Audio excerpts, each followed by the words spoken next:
are live. Chicago Bears Hall of Famer Steve McMichael, who died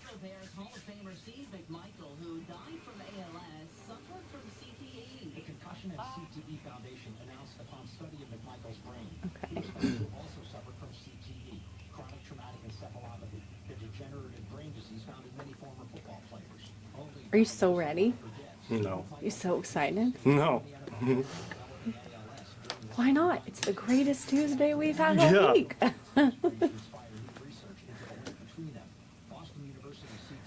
You know, Cinco de Mayo's on Tuesday this year.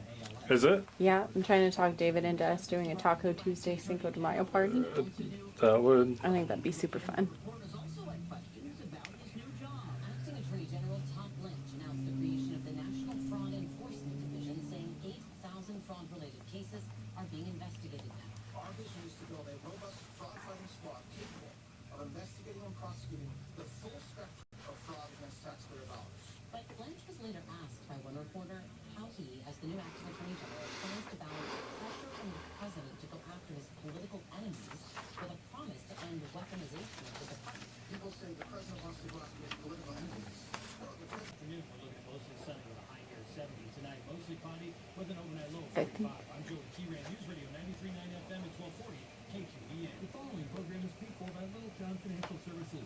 The opinions and views expressed may not reflect those of Brook Communications, its affiliates, or its employees. This is KQEN Local Talk at 4. Every weekday, News Radio 93.9 FM and 1240 KQEN brings you local information at 4 o'clock. Now presented by Little John Financial Services. It's David Littlejohn with True Wealth on News Radio 93.9 FM and 1240 KQEN. Hey gang, Joe. As you could probably tell, this is not David Littlejohn. This is Justin Bruggeman, and I'm joined in studio with. Emma Arndt. So a couple important things coming up. Tax deadline is next Wednesday. Yep. Yes, next Wednesday, the 15th. So if you haven't filed your taxes, you should probably hurry up and do so. And if you're like me, I still need to get it done as well. But also with that deadline approaching, last kind of time you have to make Roth IRA and traditional IRA contributions for the 2025 tax year, assuming that you are eligible. So just know that that kind of time frame is coming to an end here in the next week. We are 8 days away. I know, it seems, Tax day is coming. whether we like it or not. It usually doesn't make people that happy, but it's going to Yeah. be here. We'll be happy when it's over. Yes. Next Thursday will be great for everyone who filed their taxes.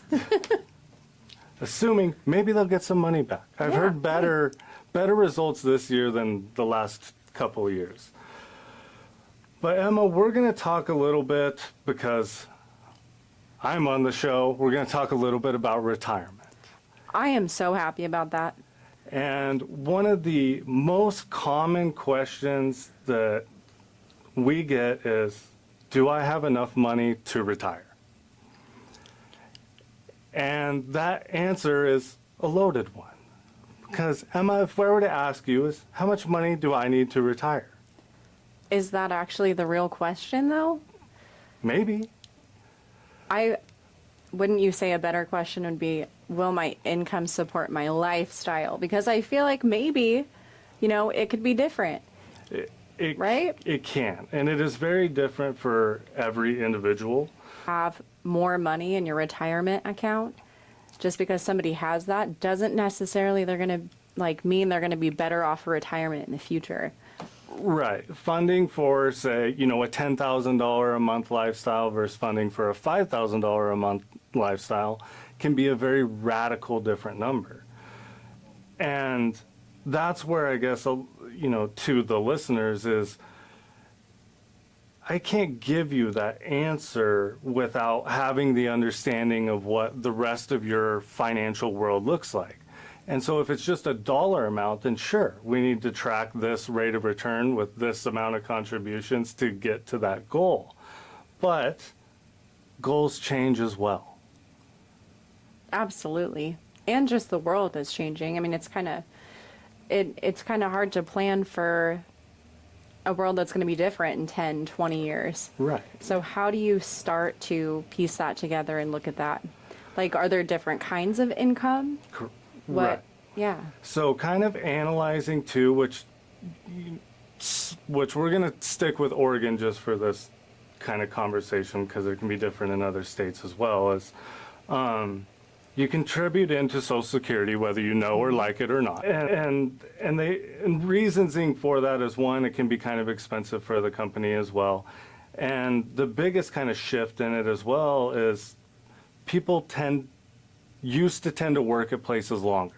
You would have more of 20, 30-year work life expectancy with one company. Now you see more shifts every 4 to 5 years. So that really can kind of change the cost of the pension and things like that. And anymore, since the 401k was introduced in, I think, 1978 or something like that, it passes the employer responsibility to the employee for funding for retirement.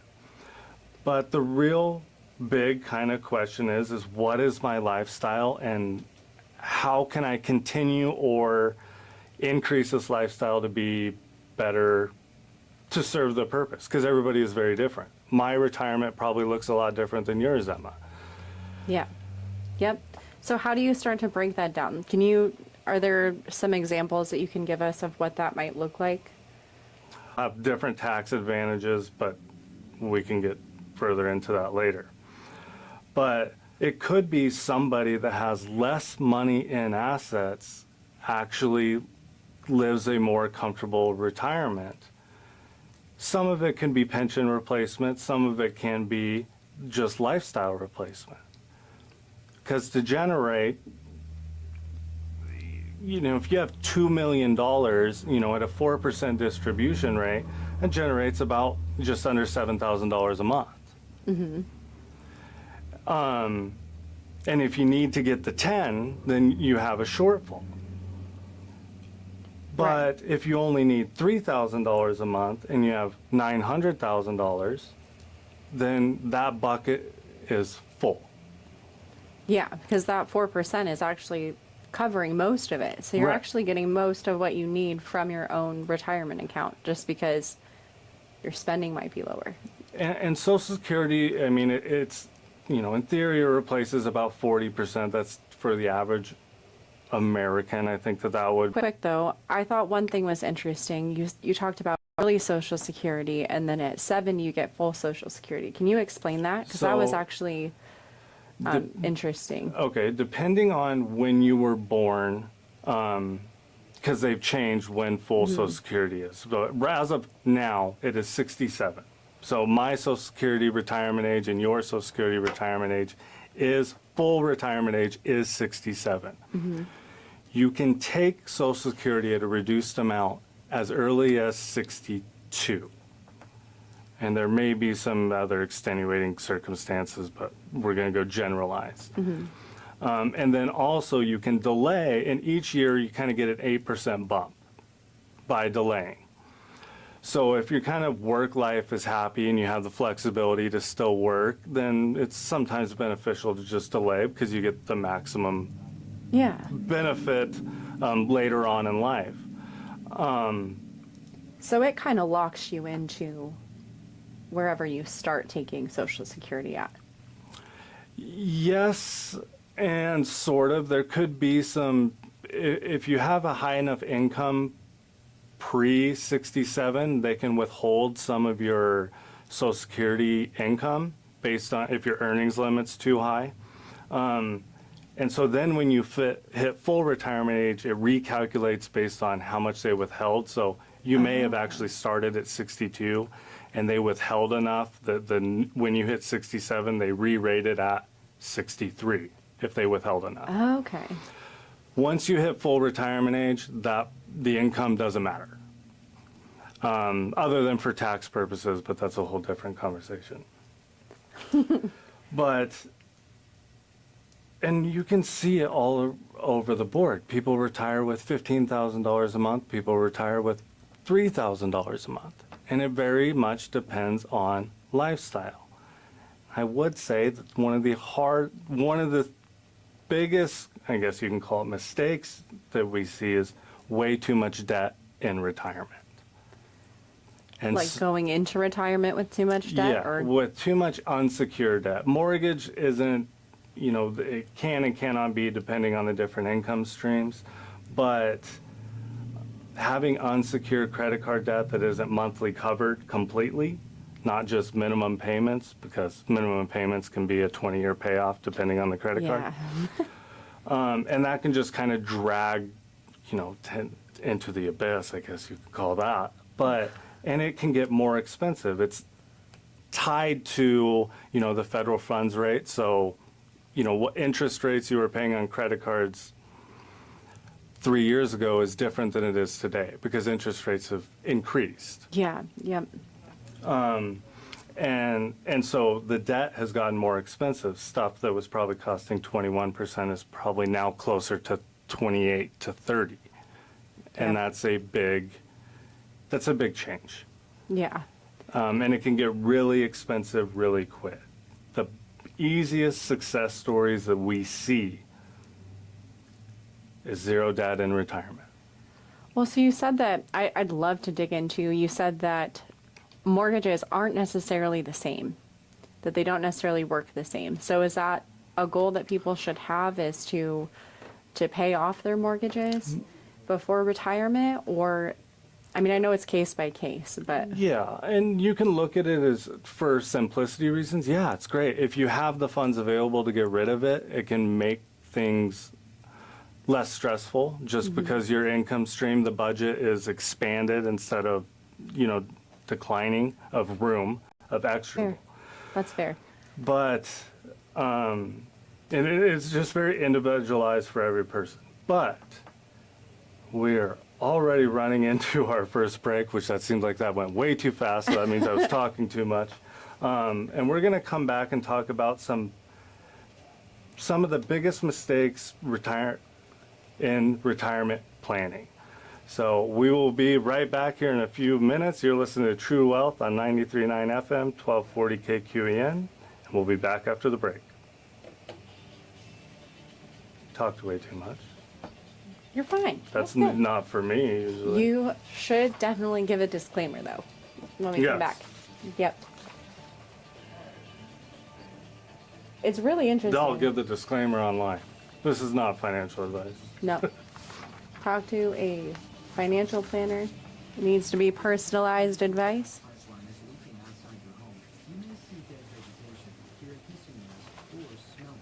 Because if this has a rotten egg cell that's easily detectable, if so, look far away and call 911 and a pistol. And if you ever smell a natural gas leak, And I looked down, I realize it was 418, and I was like, whoa, I thought it was 410.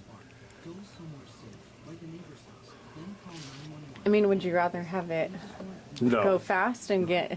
the faster it goes, the better, for sure. Natural gas or wood isn't burned properly That's just how much you love giving financial information, right? as it's invisible and Sometimes. It's good. Look, you're passionate about it. WHO approves carbon monoxide detectors. If carbon monoxide It's actually really helpful, though. detector will alert you, I do feel like I'm learning things. safely call 911 for help. Of this, Well, that's good. we just want Yeah. Northeast Station in Roseburg. Because when your car isn't working right, you just need someone who can help make your life a little easier. Trust the Midas Touch. The 2026 Earth Day and Energy Fair will be held on Saturday, April 18th from 11 a.m. to 4 p.m. in Alright. downtown Roseburg on Main Street between Oak and Washington. Did you know electric heat pumps can help avoid 2.8 tons of carbon emissions each year, more when paired with renewable electricity? For more information, call the Douglas County Global Warming Coalition at 541-672-9819. That's 541-672-9819. This is KQAN Local Talk at 4 on News Radio 93.9 FM and 1240 KQAN. Welcome back, everyone. You're back on the True Wealth Radio Show. This is Justin Bruggeman, and I'm here in studio with Emma Arndt. Emma. We were talking about, the big question is, do I have enough money to retire? Yep. and we're going to kind of pivot a little bit to some of the biggest plans.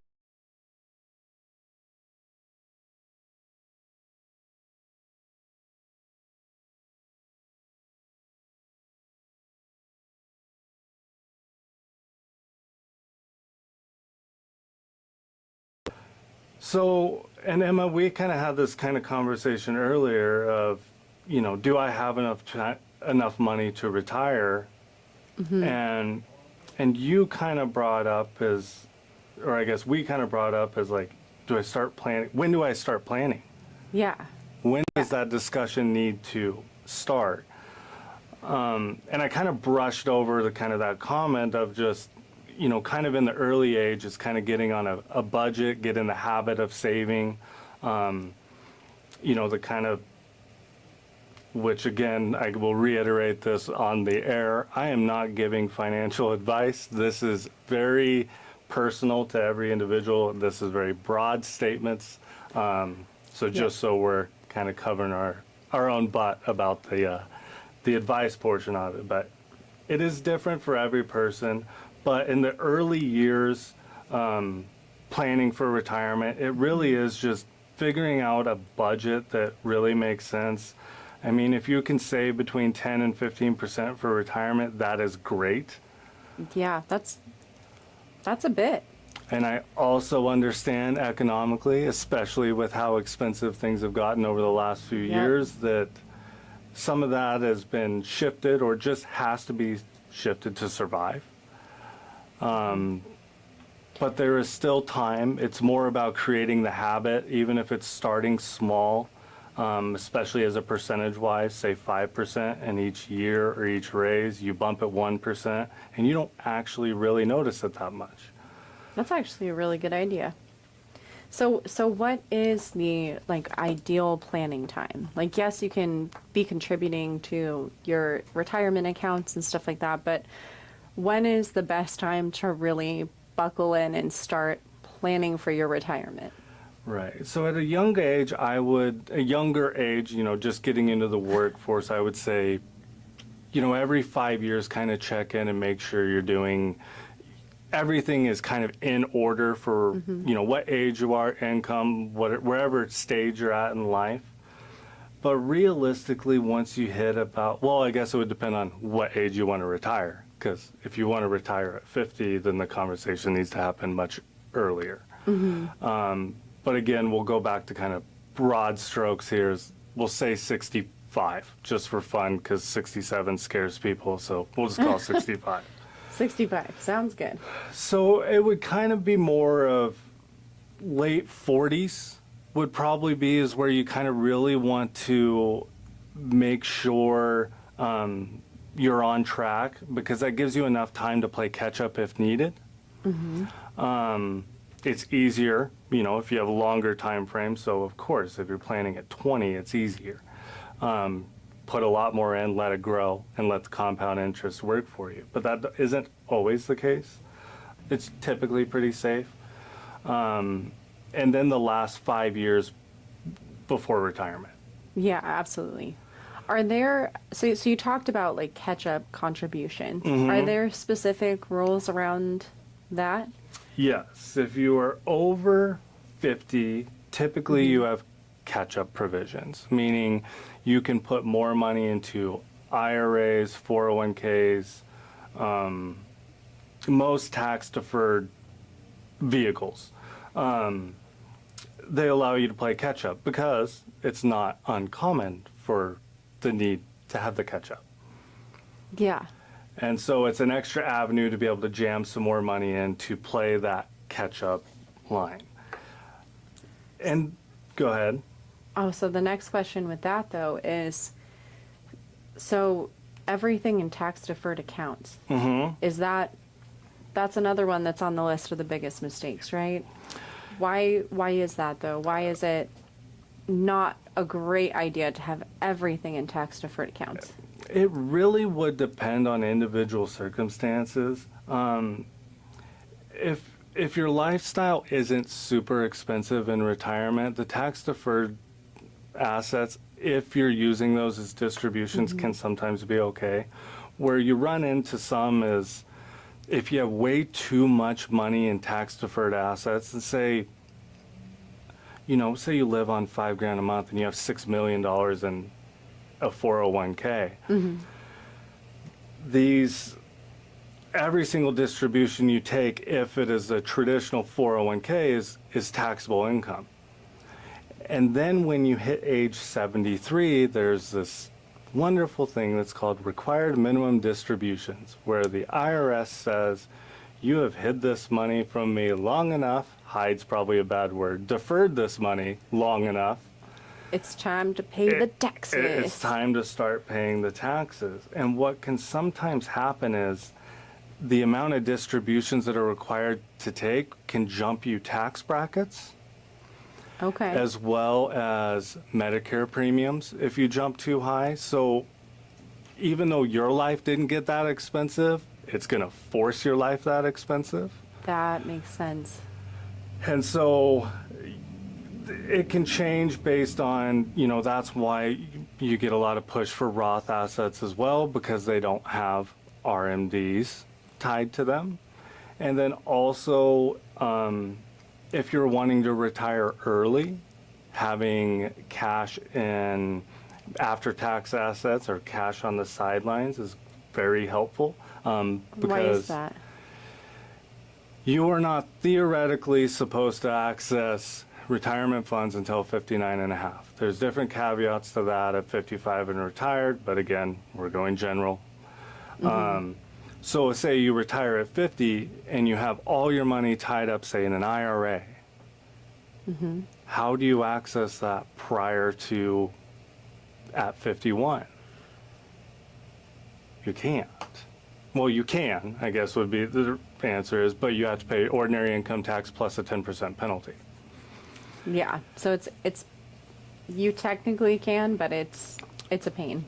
Ill-advised sometimes, just depending on circumstances. And that's, the IRMA tax breaks, we talked about that. And the other one is healthcare cost, which is not something I typically like to yeah. talk about on the radio because it's a hard thing to project out. Right. But why does that become a problem later?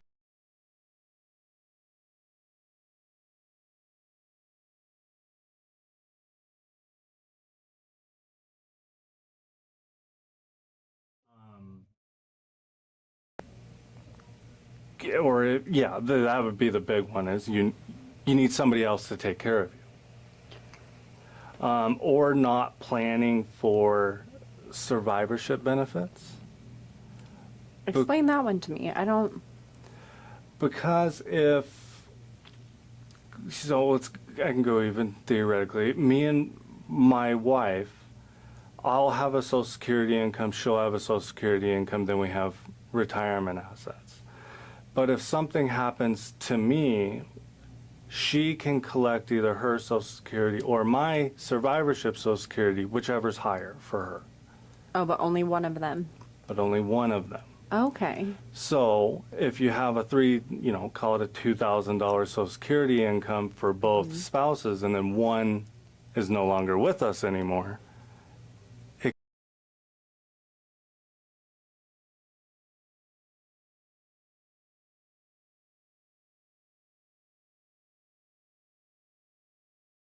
extra assets, or assuming a higher distribution rate when that time comes if you don't have life insurance in place. Okay.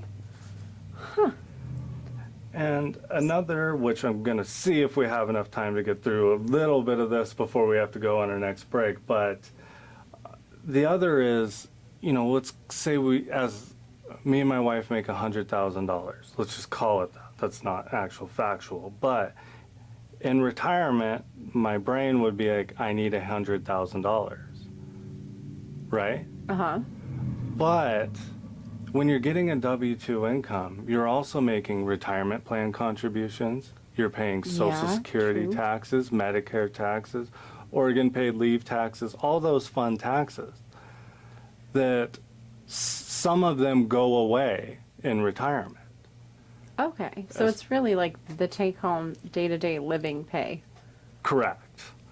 And that's really what you would want to be plan. And there's different things too, like Social Security in the state of Oregon is not taxable as income.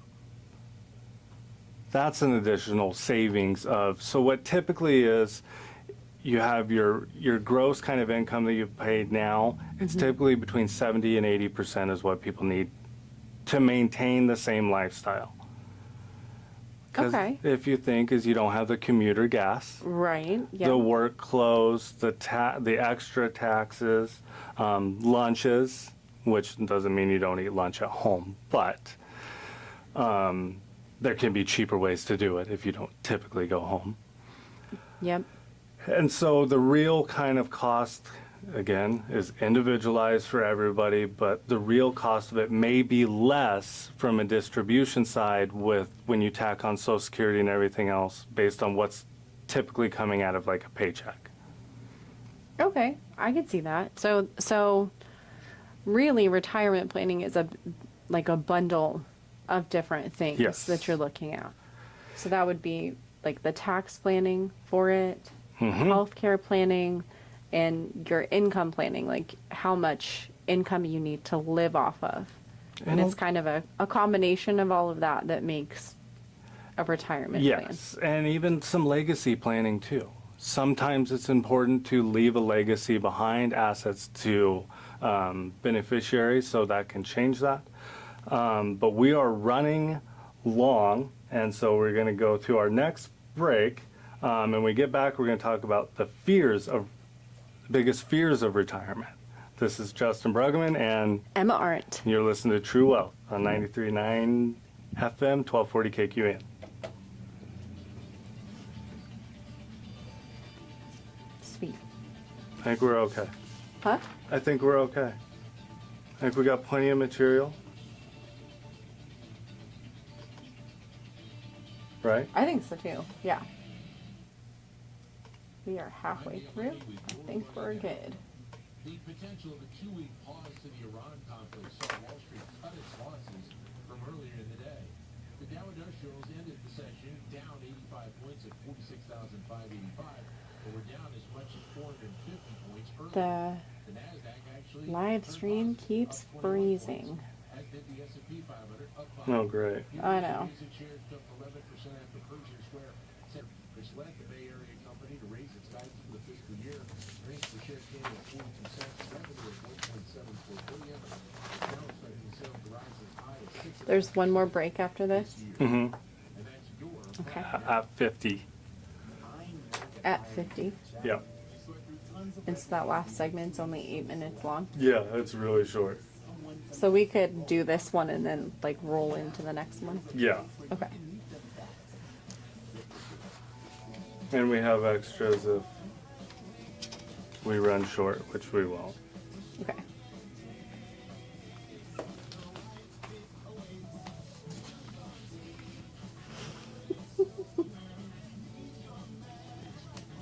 This.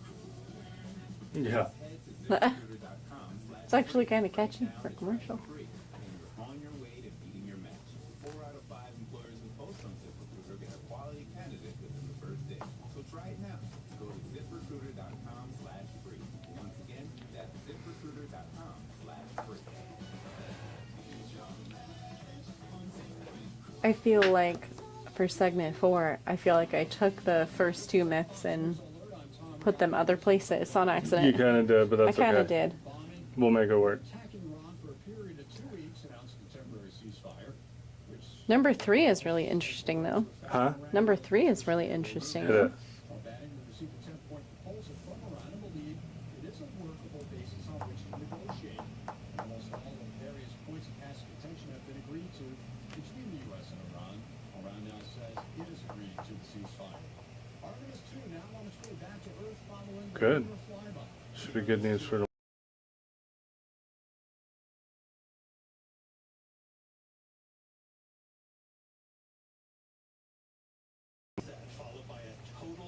I think I went really long on that last one.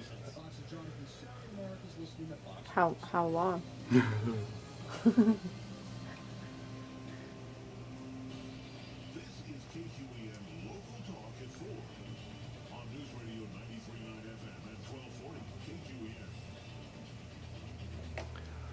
Welcome back to the True Wealth Radio Show. This is Justin Bruggeman, and I'm in the studio with Emma Arndt. Emma. Before we went on the break, we kind of put a little blimp out there as what is the biggest fears that people have in retirement? Running out of money and That is having to go back to work and unretire yourself. Yes, that is definitely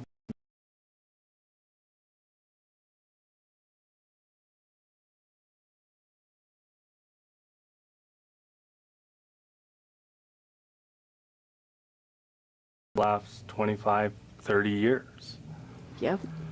which kind of comes into the next point of which typically what they would say is between 4 and a 5% distribution rate annually,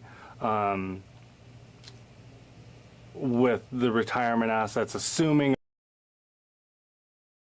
So, especially if you're basing your retirement expenses in today's dollars, it's not accounting for the inflation later on in life, Right. which Social Security has some inflation adjustments and things like that. So that can kind of help that in a way. And also that even that is disastrous. It just means hopefully that the portfolio is constructed to where it can shield some of that, and you can pull from some assets that maybe aren't directly tied to the market, or you have some cash reserves on the sideline, because even in retirement you should still have a healthy emergency fund. 3 to 6 months expenses at minimum, probably. That's good to know. That's like available in cash that you have.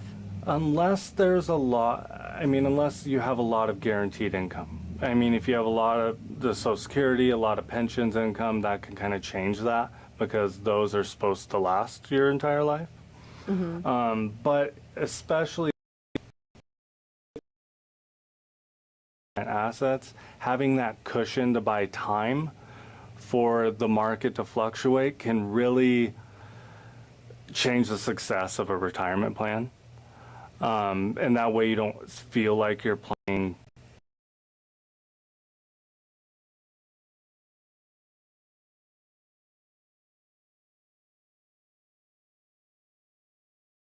the mental aspect of it too, because typically people have a really hard time when they retire, and it usually lasts about 18 months where they don't like to spend any of the money they've Yeah. saved. 30, 40 years. And yeah, hilarious, because you see the stress start, and then typically, from my experience, it's about 18 months, and then you start kind of seeing it all kind of come together, and you get better moods, happier in retirement, because I could see how it could be stressful going to work every day, then just all of a sudden you're just not. Yeah. It would drive probably me crazy. It would drive my wife really crazy, if I was there bothering her all the time. But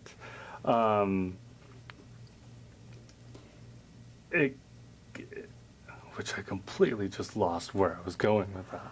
Well, and that makes sense to me too. Like 18 months to like rediscover your passions Right. and to find new hobbies that you like, or to like, I think maybe sometimes people have an idea of like, oh, I really want to go travel, and then they go travel and they're like, actually, that was a better idea in my head than it was to Right. go do. So And most commonly in retirement as well, which again, we're going generic, say let's call it 65, you have about 15 years in retirement where you have the energy, the resources, and the time.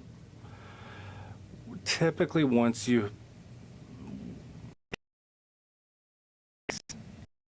slow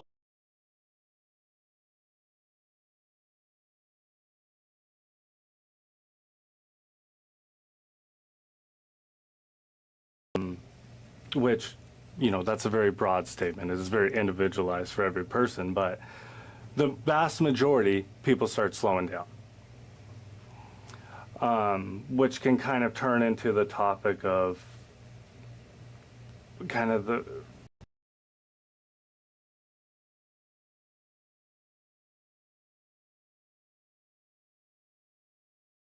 kind of thought process, but if longevity isn't your family, that may sway when you may decide. Yeah. A lot of health and stuff has changed a lot since then. So, but longevity in your family does matter. And that can also change is if you have your parents in their late 90s and living, you need to plan for that as well, if that may be a possibility. Oh, like you are at retirement age, but your parents are still alive, and that might be a consideration is to. Their longevity, just Yeah. in how long they're going to live. Because statistically, if you have both parents that live late into their late 90s, your statistics of doing that are higher as well. Oh, yep. Yeah, that's good forward thinking. And there's a lot more with Social Security and timing on when spousal benefits, survivorship benefits, when you take. It is a very individualized conversation, so please don't take this as take it at 62 if you don't have longevity in your house. That's not what I'm saying. It needs to be a very individualized decision, and there's pros and cons to all of it. Yeah. So what they should do is talk to a professional financial planner. Yes. And if you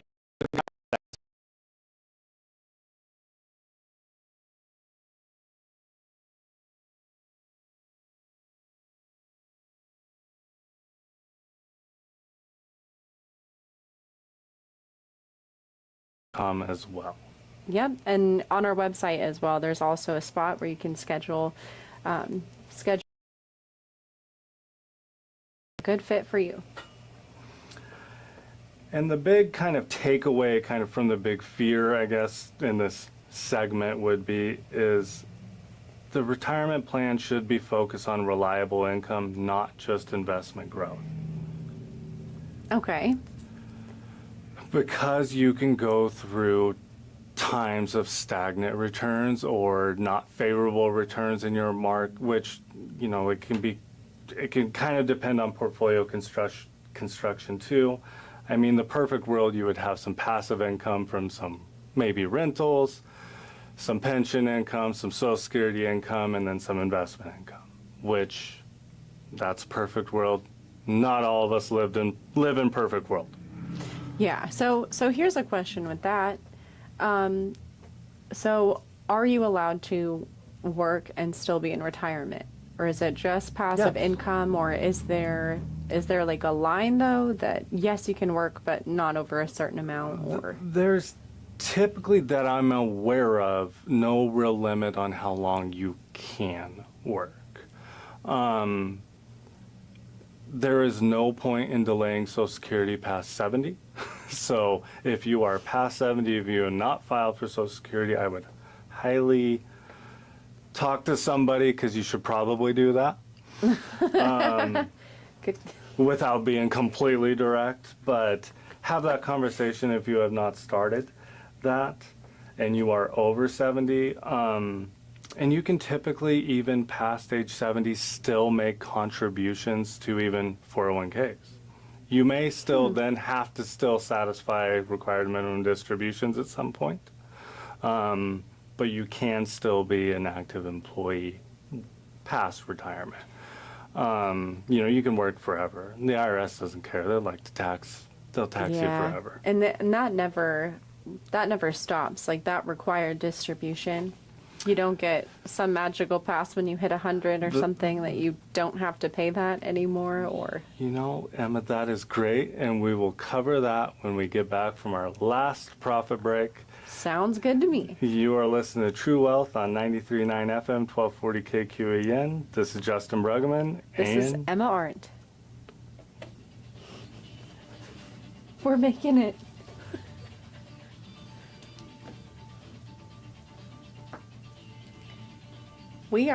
We're doing it. We're getting through. Look at us go. Oh, yeah. Here's a tale of Becky. Didn't know what to do with new meds prescribed and no cost. Okay, I have to know though. Does it ever stop? No. Like, Well, really? Like, once you hit 100, they're still making you take it out and pay taxes? Because I feel like after 100, you should get a pass right. to do.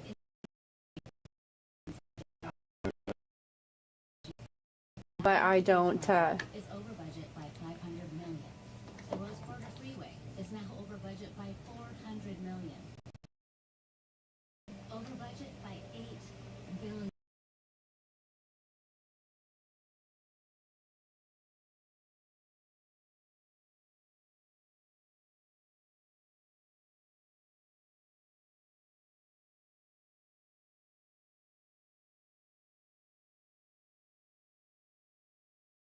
Tax and new gas tax. How about living like the rest of us, on a budget? Has Governor All hold our state government accountable and put the people of Oregon back in charge? I love how you caught yourself. I'm running for Yeah. It's like, If you're 70, you should talk to an advisor too. yeah. That was such a good catch. That was so funny. That was good. I was watching your face on the camera. You even like. That was the processor not going fast enough. That was good.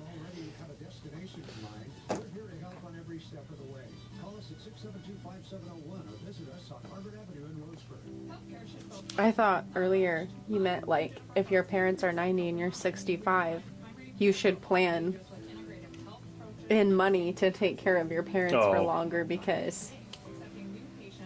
No. I guess that would make sense Gotcha. though. Because what if they didn't plan to go past 90, you know? Right. Hey gang, welcome to the last leg of the True Wealth Radio Show. This is Justin Bruggeman in studio with Emma Arndt. Emma. You had a question right before the break, and what was it one more time? You don't remember? I It was just- RMDs. Oh yeah, if there is an age where you kind of age out of required distribution. Okay. Which, and I use the RMD phrase loosely. It is required minimum distributions. They used to start at 70 and a half, then they jumped to 72, now it's 73, and I think over, I can't remember how many years, I think it might jump to 75, but don't quote me on that. Year of the market, the next year your RMD can actually be less. Okay. Because it's all based on December 31st values, one day to pick it. And so let me make sure I'm understanding that right. So when you say that they make you take out 4%, they make you take out that 4% and they tax you on it, but you get to keep the post-tax amount. Correct. Okay. I mean, you can get clever and do things like if you don't need the money, you can do qualified charitable distributions and some other things like that. Again, there's different options.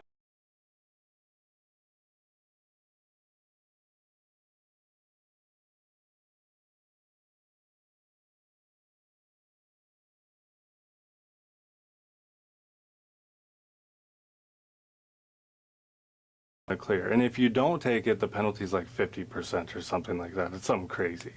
Whoa, So, 50. yeah, you don't want to forget. You say 50? like 5-0. It's It's like they a take high. half the Yeah. account? Wow. I don't remember the exact number, but I know it's ridiculously high. And so each year that percentage or factor increases. So by the time you're in your 90s, it's roughly 11, 12, 100, 15%. Like those are estimated numbers, not exact numbers. And so you're required to take that money out. To answer your question is no, it doesn't end. It's just a factor. I mean, I don't know what the table is if you live till 120. I haven't looked that far. I've never ran into Yeah. the issue, so I haven't looked. But I'm sure we could find out. I'd be curious on that because just a personal opinion, I feel like once you get to a certain age, they should maybe cut you a break. Yeah, you would think. You would think, but hey, I don't make the In rules. case you haven't noticed, yeah, I don't think the IRS gives too many breaks Yeah. in any part of it. Yep. You know, that is one of the large benefits of Roth IRAs is there is no RMDs, no required minimum distributions, Because you already paid the taxes on it. and it's a tax-free distribution, so the IRS just doesn't bother.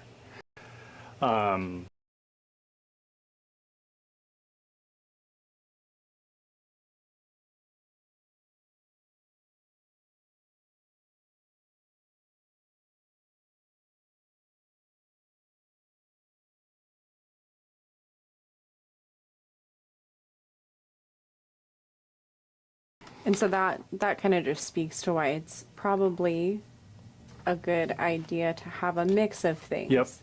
And really like diversify where it's going. Because then you can Not kind of advice, play but the tax general. distribution game of taking some from different pots of money to stay within a favorable tax bracket. Not going to get far into that, but you know, in beginning retirement years when income drops, you can do some Roth, could potentially do some Roth conversions or something like that. Again, see me after class if that's the thought. But we are kind of coming to the end of it.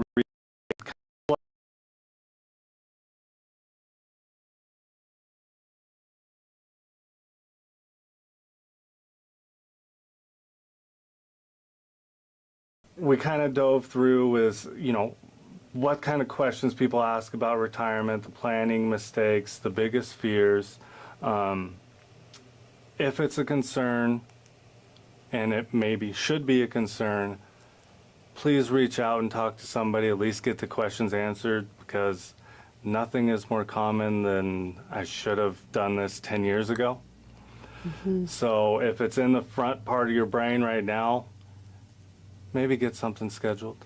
But outside of that, we're going to let everybody enjoy the rest of their Tuesday. You are listening to the True Wealth Radio Show on 93.9 FM, 1240 KQEN. I am Justin Bruggeman, and in I am Emma studio Arndt. with, Emma Arndt. and we'll catch you guys next week. Thanks. We did it. It's We done. survived it. We survived.